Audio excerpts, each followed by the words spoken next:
Rừng phường này trước khorok sa rừng sing này yak di mutai ni tabis phan clay khologi nahar mono kitingai khorak di salaika bajrang dal. Bubagra khor aguni Holy Cross rừng nok ni rừng dem saro poriwui tongnai rừng sringai tongnai ni yak di tabis phan ke khologi nahar moni patimung joto bukhak awaimung moni yakluno aguli genagai pelai tungplajak. Patimungno kitingai kraksalo Holy Cross rừng nok buskango khadumung phunung laika khorak di salaika bajrang dal.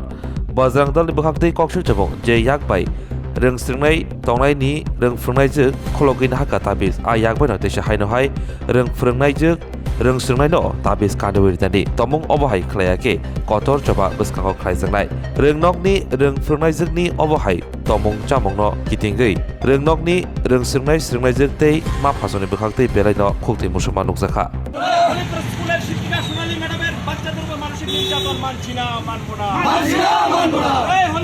বিষয় হচ্ছে আমার নাম doctor মনোজনাথ। আমি women's কলেজের শিক্ষকতা করি। তো আমার ছেলে শুরু থেকেই এই স্কুলে পড়ে, এখন সে ক্লাস 8-এ। গতকালকে আমাদের কলেজে পরীক্ষা ছিল, পরীক্ষা শেষ করে আমি সন্ধ্যা 6টা নাগাদ বাড়ি যাই। বাড়ি যাওয়ার পর ছেলে বলছে যে বাবা স্কুলে আজকে একটা ঘটনা ঘটেছে। বললাম কি ঘটনা? সে বলছে আমার হাতে যে ওমকারের বন্ধনীটা ছিল, আসলে ওর জেঠু অর্থাৎ আমার বড়দা কিছুদিন আগে সোমনাথ মন্দির থেকে গুজরাটের একটা ওমকার বন্ধনী এনে ওকে পড়িয়ে দিয়েছিল, বলেছিল তুই এটা আর খুলিস না। তো সে সবসময় এটা বহন করে চলছে, সে কোনোদিন সেটা খোলেনি। তো কালকে যখন স্কুলে এসছে, স্কুলের এক দিদিমণি ওকে এবং ওর সঙ্গে আরেক সহপাঠী ছিল অর্ণব নামে, আমি ওকে চিনি না ব্যক্তিগতভাবে, দুজনকে বলেছে শুনেছি, মানে আমার ছেলে যেটা বললো আর কি, যে এটা জেসাস এর জায়গা, এখানে রামটা আমার এই সমস্ত চলবে না বলে খুলে উনি নিয়ে গেছেন। এবং এটা দেখে বাদ বাকি বাচ্চাদের যাদের এরকম জিনিস ছিল সেটা ভয়ে বাচ্চারা সেটা লুকিয়ে ফেলেছে। এবং শুনেছি ওই দিদিমণি নাকি মাসখানেক আগে আরেকটি ছেলে, নামটা আমি এই মুহূর্তে মনে করতে পারছি না, ওর থেকে এরকম সেটা নিয়ে গিয়েছিল।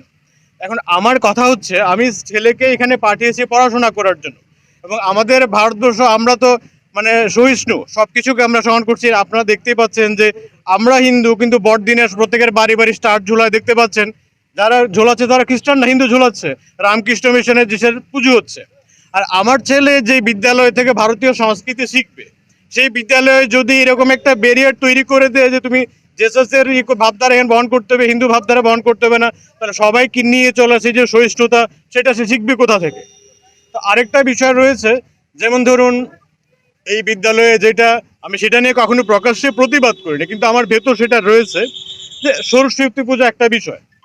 তো আমাদের বাচ্চারা যেহেতু এই স্কুলে পড়ছে, তো আমরাও তো বিদ্যালয়ের স্টেক হোল্ডার, আমাদের টাকা নিয়েই তো বিদ্যালয়টা চলছে। তাহলে বাচ্চাদেরকে স্কুলে কোনো অধিকার নেই যে সরস্বতী পূজা করতে চাইলে স্কুলে সরস্বতী পূজাটা করতে দেয় না। এখন ওনাদের যদি সেই বাধা নিষেধ থাকে, ওনারা করতে পারবেন না, তো ঠিক আছে, আপনাদের ধর্ম যদি নষ্ট হয়ে যায় করবেন না, আপনারা না করলেন, কিন্তু বাচ্চাদের তো এই বিদ্যালয় অধিকার আছে, ওদেরকে তো করতে দেওয়া হোক, কেন দেওয়া হবে না? তাহলে ভারতের কিন্তু মূল ভাবনা আমার মনে হচ্ছে এখানে বিঘ্নিত হচ্ছে, বাচ্চাদেরকে সংকীর্ণভাবে গড়ে তোলা হচ্ছে যে এই ধর্ম করতে পারবে না, ওইটা করতে পারবে না, এটা তোমার, এটা আমার মনে হয় বিদ্যালয় এটা হওয়া উচিত না, ভারতীয় সংস্কৃতিরই ধারক বাহক হোক বিদ্যালয়, এতটুকুই আমার ইচ্ছা।